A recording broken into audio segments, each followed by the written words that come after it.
Hello everyone, welcome back to English today. मैं हूं नेहा गुप्ता और आज की वीडियो में हम बात करेंगे कोलोकेशंस की। कोलोकेशंस के ऊपर ऑलरेडी मैंने दो वीडियो बना दिए हैं, पार्ट 1 एंड पार्ट 2। ये पार्ट 3 है। उसके बाद हम पार्ट 4 भी बनाएंगे, फिर हमारे सारे अल्फाबेट्स जो हैं वो कवर हो जाएंगे कोलोकेशंस को लेकर। सबसे पहले चलिए हम देख लेते हैं कि कोलोकेशन क्या होता है। A collocation is a pair or group of words that are often used together. Collocation ऐसे दो या दो से ज्यादा वर्ड के ग्रुप होते हैं जो कि अधिकतर साथ में ही यूज लिए जाते हैं।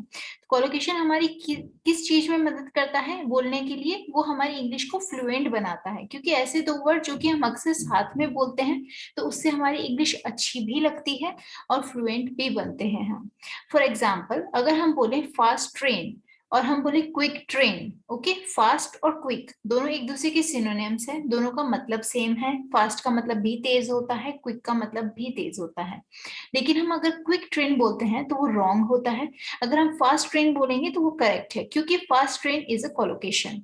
तो इस तरह के जब हम कोलोकेशंस को याद कर लेंगे तो हमारे मुंह से जब वो करेक्ट वर्ड, करेक्ट जो पेयर निकलेंगे तो हमारी इंग्लिश फ्लुएंट भी बनेगी और साथ साथ में हमारी इंग्लिश को बेटर भी हम बोल पाएंगे। उसी तरीके से हम फास्ट फूड बोलते हैं बट हम क्विक फूड नहीं बोलते हैं। उसी तरीके से हम मेक एन एफर्ट बोलते हैं जबकि डू एन एफर्ट हम नहीं बोलते हैं। जबकि हम एफर्ट को करते हैं, हम प्रयास को करते हैं, फिर भी हम डू एन एफर्ट को गलत मानते हैं और मेक एन एफर्ट करेक्ट होता है। अगर हम किसी को डू एन एफर्ट बोलेंगे तो सामने वाला पर्सन हमारी बात जरूर समझ जाएगा, लेकिन उसके साथ में ये भी समझ जाएगा कि हमें इंग्लिश बोलनी नहीं आती है। ओके, चलिए आज का वीडियो हम स्टार्ट करते हैं। तो आज की लिस्ट में हमारा पहला जो है एम से, वो है make an effort.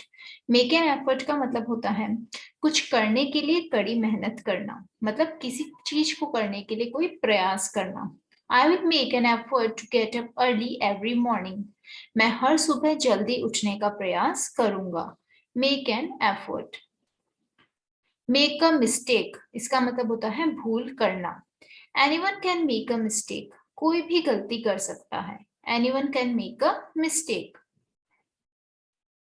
Make friends मतलब होता है दोस्त बनाना। I will make new friends, मैं नए दोस्त बनाऊंगा।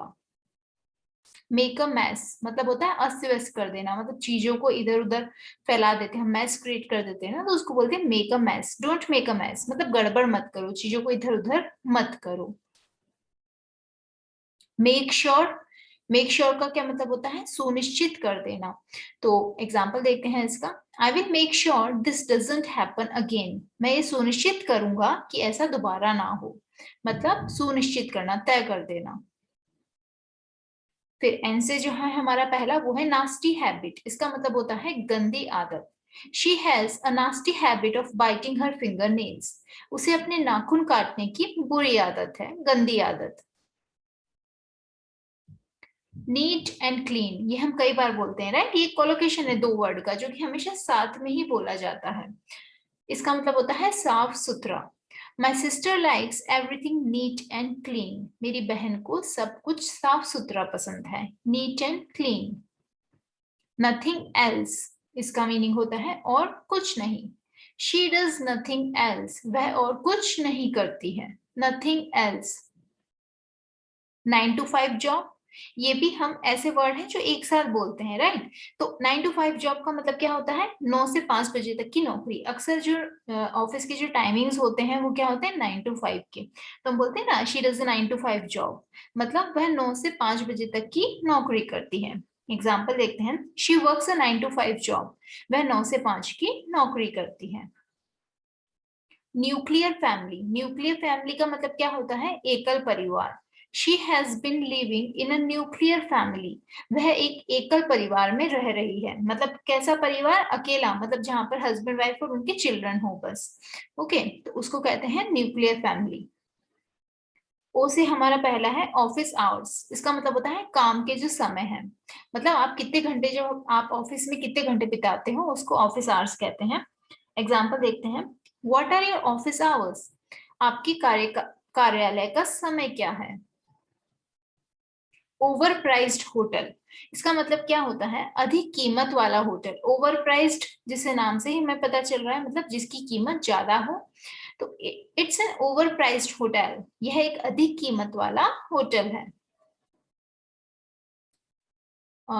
नेक्स्ट हम देखते हैं ओनली जस्ट, इसका मतलब होता है केवल बस।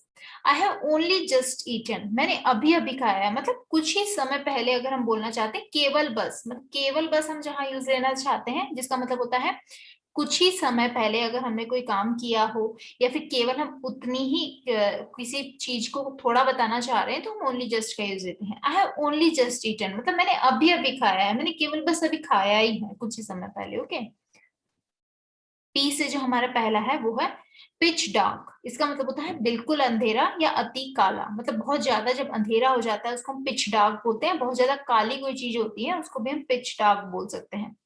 It was pitch dark when I left the house, मैं जब घर से निकला तो बहुत ज्यादा अंधेरा था। ओके, पे राइज, इसका मतलब होता है वेतन में वृद्धि करना। Pay rise, they are demanding a pay rise, वे वेतन वृद्धि की मांग कर रहे हैं। पॉइंट ऑफ व्यू, इसका मतलब होता है दृष्टिकोण, हमको पता है ये, कई लोगों को पता होगा। पॉइंट ऑफ व्यू का मतलब क्या होता है, आपकी सोचने का जो तरीका है, आपका जो दृष्टिकोण है। From my point of view she is over friendly, मेरे नजरिए से वह बहुत ज्यादा मिलनसार है, अति फ्रेंडली, अति मिलनसार है, सॉरी। प्रिटी गुड, इसका मतलब होता है काफी अच्छा। Your dress looks pretty good, आपकी ड्रेस बहुत अच्छी लग रही है। प्रिटी गुड मतलब काफी अच्छी। Pop the question, pop the question का मतलब होता है किसी को विवाह के लिए प्रस्ताव रखना, मतलब किसी को मैरिज करने के लिए प्रपोज करना। ओके, एग्जाम्पल देखते हैं। She is going to pop the question to him today, वह आज उसे विवाह प्रस्ताव देने जा रही है। पॉप द क्वेश्चन मतलब विवाह के लिए प्रस्ताव करना, किसी को शादी के लिए पूछना, प्रपोजल देना। Okay,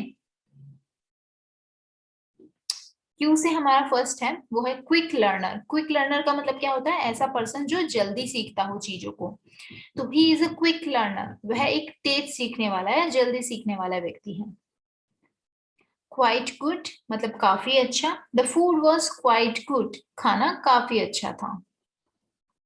quite sure, quite sure का मतलब क्या होता है, मतलब पूरे यकीन के साथ अगर हम कोई चीज बोलते हैं या हम क्वाइट श्योर हैं किसी चीज को लेके, मतलब हम पूरे एकदम पूरी तरीके से हम यकीन के साथ वो कह सकते हैं, एकदम पक्के हैं हम, पूरी तरीके से सुनिश्चित होना, एकदम पक्का या यकीन के साथ। I am not quite sure, मुझे पूरा विश्वास नहीं है। क्वाइट ऑफन, इसका मतलब होता है अक्सर। I use to go their home quite often, मैं अक्सर उनके घर जाता था। आर से हमारा जो पहला है वो है रेगुलर कस्टमर, मतलब नियमित ग्राहक।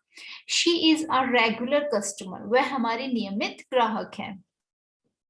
रीजनेबल प्राइस मतलब उचित दाम। This dress is of reasonable price, यह पोशाक उचित मूल्य की है, मतलब इसका जो प्राइस है वो ठीक है, जितना होना चाहिए उतना ही है। रीजनेबल मतलब उचित है। राइट अवे, इसका मतलब होता है तुरंत। He wants to meet me right away, वह मुझसे तुरंत मिलना चाहता है, मतलब अभी इसी समय, right away। Running late, running late का मतलब होता है देरी से कोई चीजें या कोई व्यक्ति जिस समय पर हमें कहीं पहुंचना चाहिए था उससे लेट होना, या कोई काम जिस समय पर होना चाहिए था जब उससे लेट होता है तो हम बोलते हैं रनिंग लेट। ओके, जैसे कि मैं बोलूं आई एम रनिंग लेट, तो इसका मतलब क्या हुआ, मुझे देर हो रही है, मतलब मैं जिस समय पे मुझे काम करना चाहिए था उससे मुझे देर हो रही है। अगर हम बोले the bus is running late, मतलब बस देर से चल रही है, वो जिस समय पर आनी चाहिए थी उस समय पर नहीं आ पाएगी। ओके, सो रनिंग लेट का मतलब देरी से। एस से जो हमारा पहला कोलोकेशन है वो है safe and sound. Safe and sound का मतलब होता है सही सलामत, हिंदी में हम कई बार यूज लेते हैं ना, ये चीज मुझे मेरी सही सलामत मिल गई, थैंक गॉड, राइट। तो सही सलामत को इंग्लिश में हम क्या बोल सकते हैं, safe and sound. We are glad to see you safe and sound, हम आपको सही सलामत देखकर खुश हैं, प्रसन्न हैं। स्पेयर टाइम, इसका मतलब होता है खाली वक्त जो होता है, फुर्सत का जो हमारा समय होता है, जब हम सब हमारे सारे कामों से जब फ्री हो जाते हैं तो जो हमें टाइम मिलता है उसको हम बोलते हैं spare time. I spend a lot of my spare time watching TV. मैं अपना बहुत सारा खाली समय टीवी देखने में बिताता हूँ. Spare time. स्ट्रेट आफ्टर, इसका मतलब क्या होता है? सीधा उसके बाद, मतलब किसी चीज के बाद. हम बोलते हैं ना स्ट्रेट आफ्टर दिस, मतलब इसके सीधा उसके बाद हम क्या करने वाले हैं. तो स्ट्रेट आफ्टर मतलब सीधा उसके बाद. I am going to office straight after breakfast, मतलब मैं नाश्ते के बाद सीधा ऑफिस जा रहा हूँ, मतलब उसके बाद मैं और कोई काम नहीं करने वाला हूँ. Straight after. See I to I, इसका मतलब होता है पूरी तरीके से सहमत होना, या हम जब हमारे विचार आपस में किसी और पर्सन से पूरी तरीके से मिलते हैं तो हम बोल सकते हैं कि we see I to I. Okay, तो एग्जांपल देखते हैं हम. They don't see I to I on most issues, वे ज्यादातर मुद्दों पर सहमत नहीं होते हैं. दे डोंट सी, अगर हम बोलते they see I to I on most issues, मतलब वे ज्यादातर मुद्दों पर सहमत होते हैं. Okay, so that's all for today. I hope you have liked the video. अगर आपको वीडियो पसंद आया हो तो इसे लाइक और शेयर करना बिल्कुल मत भूलिएगा, और चैनल से जुड़े रहने के लिए इसे सब्सक्राइब जरूर कीजिएगा और बेल आइकन पर क्लिक करना बिल्कुल मत भूलिएगा, ताकि आने वाले वीडियो के अपडेट्स आपको जल्द ही मिल जाए. Thank you for watching once again.